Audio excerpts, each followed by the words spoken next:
Hi folks, St. Paul Steam here.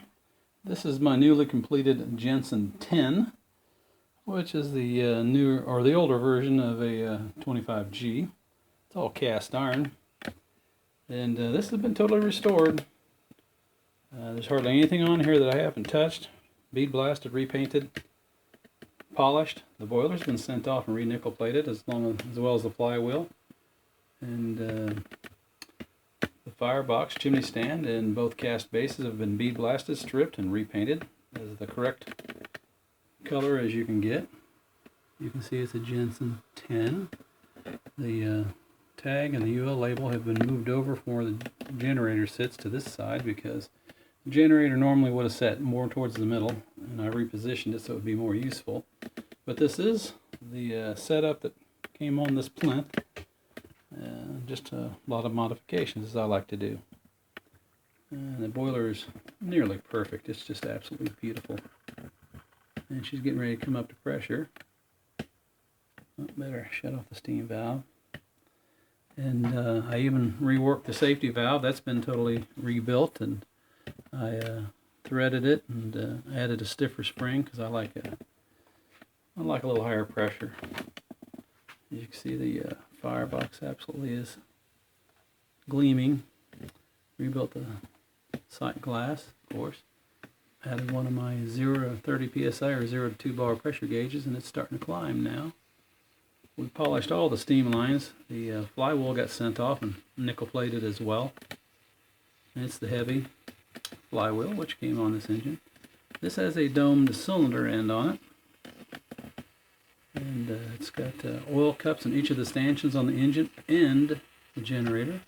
The generator has been converted into a transmission as well. And longer axle, 2 5-tiered pulleys. The one on the engine will run all the ratios on the generator. And the generator also has an on and off switch. And she runs a treat, and it's getting ready to come up to pressure. I will get it going here, and we'll be back. Alright, we're back. She runs an absolute treat. Piston and valving are really tight. And she's an efficient runner too. Very powerful.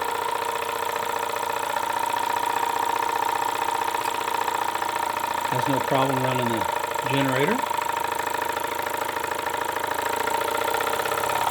Could easily blow that light.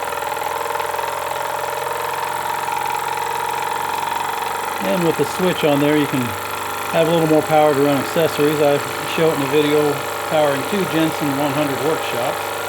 It's got no problem doing that.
Well, folks, I appreciate you watching. Hope you have a great day, and take care now. Bye.